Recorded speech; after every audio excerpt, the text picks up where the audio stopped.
ดีค่ะทุกคนแล้วเราก็มาพบกันกับรายการเที่ยวไปสไตล์พี่แพมอีกแล้วนะคะวันนี้พี่แพมกำลังพาทุกคนเดินทางไปวินเชสเตอร์ค่ะจากบ้านพี่แพมขับรถแค่ชั่วโมงเศษๆแล้วก็ตรงดิ่งขึ้นไปแทบจะไม่ต้องเลี้ยวที่ไหนเลยค่ะที่วินเชสเตอร์มีอะไรให้ดูตามพี่แพมมาค่ะ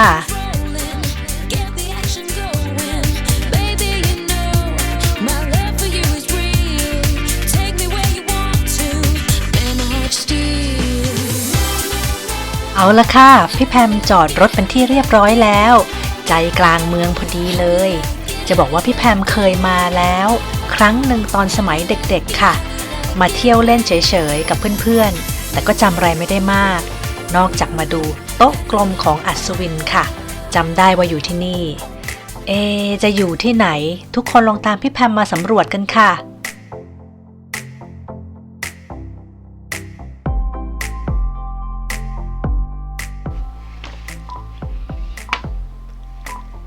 เอาละค่ะพี่แพมเดินมาไม่ถึง10นาที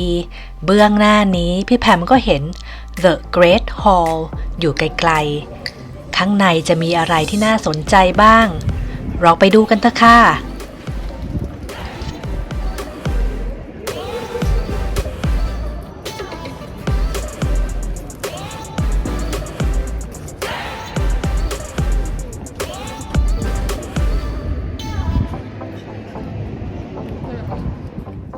สวัสดีค่ะทุกคนและนี่ก็คือรายการเที่ยวไปสไตล์พี่แพมในวันนี้มาแบบสบายๆนะคะอากาศก็ดีแดดไม่ร้อนมากช่วงนี้เป็นช่วงใกล้ออทัมแล้วค่ะหรือฤดูใบไม้ร่วงพี่แพมพาทุกคนมาที่วินเชสเตอร์ค่ะและพี่แพมก็กำลังยืนอยู่ที่ The Great Hall แห่งนี้โปรดติดตามชมกันนะคะ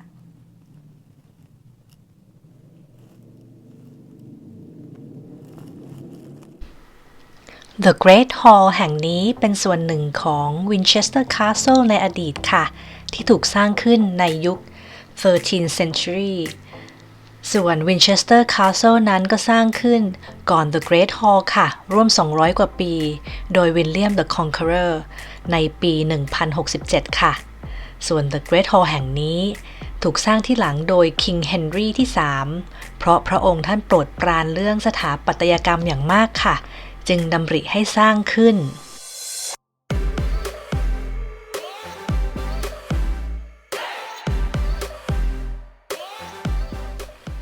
เอาละค่ะพี่แพมจะขอเล่าคร่าวๆนะคะเกี่ยวกับเมืองวินเชสเตอร์แห่งนี้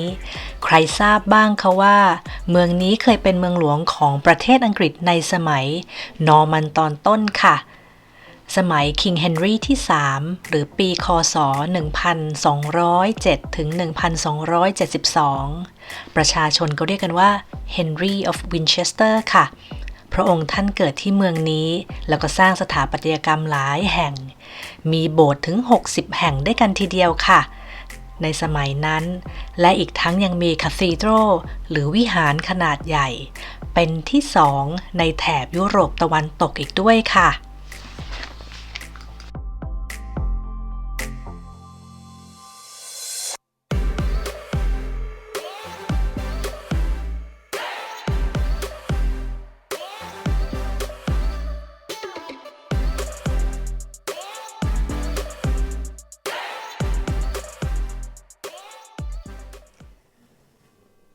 โต๊ะกลมของอัศวินนี้นะคะ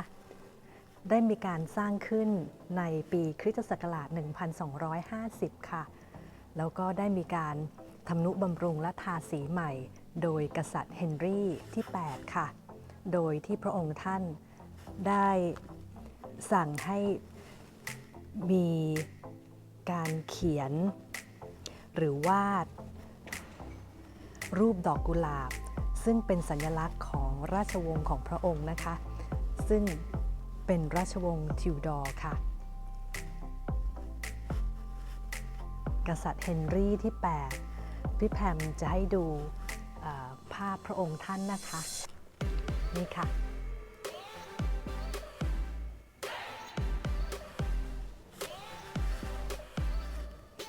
และที่เห็นเบื้องหลังของพี่แพมนี้นะคะ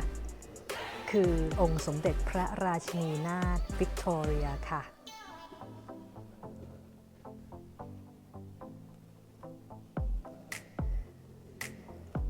คนจะเห็นได้ว่าไม่ว่าจะไปณสถานที่ใดไม่ว่าจะเป็นสถานทูตหรือสถานกงสุลทุกแห่งเกือบทุกแห่งทั่วโลกนะคะก็จะมีอนุสาวรีย์หรือรูปบรอนซ์หรือว่าปูนปั้นขององค์สมเด็จพระราชินีนาถอยู่แทบทุกสถานที่ค่ะ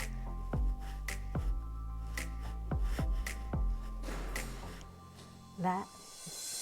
เหนือศีรษะของพี่แพมทุกคนเห็นใช่ไหมคะนี่ก็เป็นแผ่นบรอนซ์ขององค์สมเด็จพระราชินีนาถอลิซาเบธที่ 2ค่ะและที่อยู่เบื้องหน้าของพี่แพมนี้ก็คือ The Round Table หรือโต๊ะกลมของอัศวินนั่นเองค่ะที่บ้านเราเรียกกันติดปากว่าอัศวินโต๊ะกลมโต๊ะนี้มีอายุราวๆ700 ปีนะคะนักโบราณคดีชาวอังกฤษก็ค้นพบว่าน่าจะสร้างขึ้นในปีค.ศ. 1250 ถึง 1280 ค่ะและใต้โต๊ะนี้ก็มีช่องเฉพาะสำหรับขาซึ่งนับแล้วก็จะสามารถนั่งได้12 คนด้วยกันค่ะ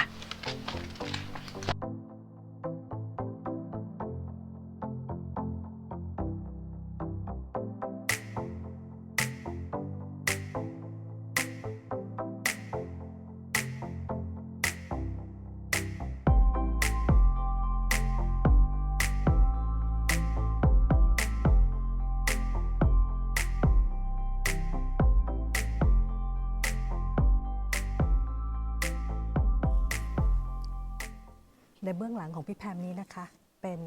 The Wedding Gates ซึ่งทางเมืองวินเชสเตอร์ได้สร้างขึ้นเพื่อเป็นอนุสรณ์แห่งความรักหรืออนุสรณ์การแต่งงานหรืองานแต่งงานของกษัตริย์ชาร์ลส์ที่ 3 และ Princess of Wales ค่ะ Diana Spencer ในปีคริสตศักราช 1981 มีความยิ่งใหญ่และสวยงามมากค่ะทำด้วยสเตนเลสสตีลนะคะทั้งหมด The Wedding Gates ที่อยู่ด้านข้างของพี่แพมนี้นะคะมีความหมายกับคู่หนุ่มสาวในวินเชสเตอร์พอสมควรค่ะและมีหลายคู่ด้วยกันที่ได้จัดงานแต่งงานณสถานที่แห่งนี้ซึ่งเขาก็อนุญาตนะคะ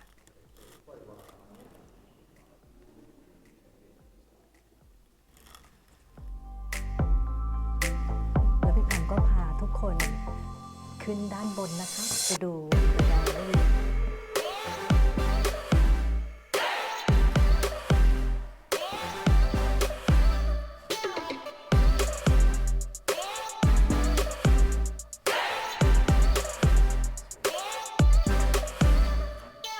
ส่วน The Gallery ข้างบนนี้นะคะเขาก็จัดแสดงภาพและคำบรรยายที่บ่งบอกถึงไทม์ไลน์ให้ทุกคนได้ชมเพื่อจะได้มีความเข้าใจได้ง่ายๆนะคะเกี่ยวกับการ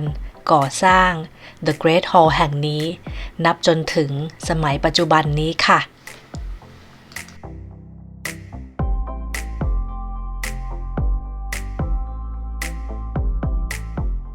และพี่แพมก็เดินลงมาด้านล่างนะคะออกทางประตูด้านหลังก็พบกับ Queen Eleanor's Garden ค่ะซึ่งมีความเก่าแก่เท่ากับ The Great Hall นี้เลยส่วนต้นไม้พวกนี้ในสมัยก่อนเขาก็เก็บมาทำยารักษาโรคค่ะส่วนชื่อของสวนแห่งนี้ก็คือพระนามของพระราชินีใน King Henry ที่ 3 นั่นเองค่ะคือผู้ที่สร้างสถานที่แห่งนี้ค่ะตามมาค่ะพี่แพมอยู่ในซุ้มพวงองุ่นนะคะเห็นแล้วก็อยากดื่มไวน์